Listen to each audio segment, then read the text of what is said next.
আসসালামু আলাইকুম। কেমন আছেন সবাই? আশা করি ভালো আছেন। রাশিয়াতে অ্যাডমিশন নিয়ে দুটো কথা বলবো। রাশিয়াতে আপনারা কিভাবে কি করবেন? প্রথমত রাশিয়াতে অ্যাডমিশন নেওয়ার জন্য আপনাকে সিদ্ধান্ত নিতে হবে।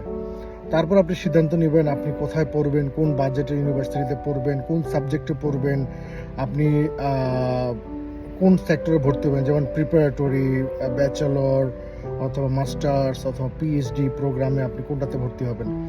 আপনি সিলেক্ট করবেন মস্কোতে, পিটারবার্গে নাকি অন্য কোনো সিটিতে। বেশিরভাগ মস্কো এবং Petersburg university 90% advance tuition fee pay করতে হয়, এবং অন্যান্য শহরেরও অনেকগুলো ইউনিভার্সিটি আছে, নিজনি নভগরদ, ইকাটেরিনবার্গ, এগুলোতে অ্যাডভান্স টিউশন ফি পে করতে হয়। এবং ধীরে ধীরে আগামী বছর থেকে হয়তো পুরো রাশিয়াতেই অ্যাডভান্স ফি সিস্টেমটা রেখে দিবে, কারণ অ্যাডভান্স ফিজটা পে করলে হয় কি ইউনিভার্সিটি শিওর থাকে স্টুডেন্ট আসতেছে, কারণ বাংলাদেশের অনেকে অ্যাপ্লাই করে আসতেই চায় না, 3-4 জায়গায় 5 জায়গায় অ্যাপ্লাই করে।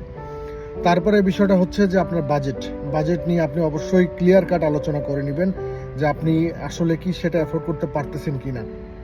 কারণ আপনার টোটাল টিউশন ফি, হোস্টেল ফি, খাবার খরচ, মেডিকেল কস্ট সহ, আবার দেশে আপনার মেডিকেল, আপনার দেখা যাচ্ছে ভিসা প্রসেসিং ফি, প্লাস আপনার এয়ার টিকিট সহ আপনার পুরো একটা ক্যালকুলেশন করে নেবেন, যেন আপনার পরবর্তীতে কনফিউশন না দাঁড়ায়, আপনি যেন দ্বিধাগ্রস্ত না হন হঠাৎ, অথবা পরিবার যেন হঠাৎ করে মানে শঙ্কিত না হয়ে যায়, কনফিউজ না হয়ে যায় আপনার পেমেন্ট করার বিষয়টা নিয়ে।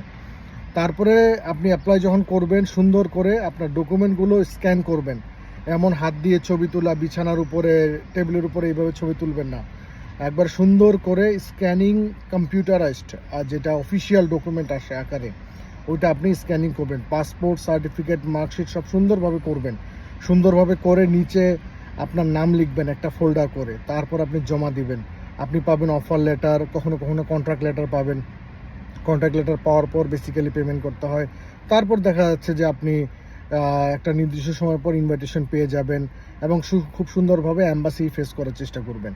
তা আমি যেটার কথা বলবো যে অনেকে অনেক রুমার ছড়াবে, এখানে নিবে না, ওটা নিবে না, এটা প্রবলেম, ওটা প্রবলেম। আপনি যার মাধ্যমে অ্যাপ্লাই করছেন তার সাথে আপনার প্ল্যানে স্টিক থাকেন, আপনি তার কথা শুনেন, সবার কথা শোনার দরকার নেই, এবং অবশ্যই রিলায়েবল পারসন ফাইন্ড আউট করার চেষ্টা করবেন।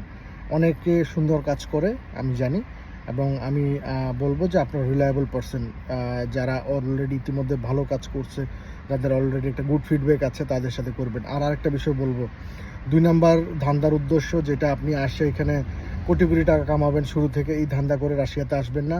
আর দ্বিতীয় বিষয় হচ্ছে রাশিয়ার ফিউচারের কথা চিন্তা করে বাঙালিদের স্পেশালি আপনার বর্ডার ক্রস করার জন্য এখানে আসবেন না। Don't do this please. এটা করলে আমাদের বাংলাদেশের সাথে সম্পর্কটা নষ্ট হয়ে যাবে। মানে ফিউচারে অনেক স্টুডেন্টরা আসে পড়াশোনা করার জন্য, ডক্টর এবং অন্যান্য সাবজেক্টে একটা গ্র্যাজুয়েশন কমপ্লিট করার জন্য। অতএব আপনি সময় বিষয়টা নষ্ট করবেন না, তাদের স্বপ্নটা নষ্ট করবেন না। আর দ্বিতীয় বিষয়টা বলবো যে অবশ্যই আপনারা চেষ্টা করবেন যেন আপনারা সব কিছু সঠিক সময় মতো পেমেন্ট করার, এবং ক্লাস অ্যাটেন্ড করার চেষ্টা করবেন। যারা অলরেডি অ্যাপ্লাই পড়তেছেন, ক্লাস অ্যাটেন্ড করার চেষ্টা করবেন, নাহলে আপনাকে এক্সপেল করে দিবে। প্রিপারেটরিতে আপনাকে কাজ করার পারমিশন নাই। আপনি যদি কাজ করেন নিজ দায়িত্বে রিস্ক নিয়ে কাজ করবেন, ওটা আপনার অ্যারেঞ্জমেন্টের উপর ডিপেন্ড করে, বাট অফিসিয়ালি প্রিপারেটরিতে কাজের সুযোগ নেই। বাট ব্যাচেলর মেইন কোর্সে আপনি যত মন চায় তত কাজ করতে পারবেন, বা ক্লাস মেনটেন করে করবেন, কারণ একবার এক্সপেল হয়ে গেলে কিন্তু আপনি আবার এদেশ ছেড়ে চলে যেতে হবে। সো ভালো থাকবেন সবাই, সুস্থ থাকবেন, সবার জন্য অনেক দোয়া আর শুভকামনা। আসসালামু আলাইকুম।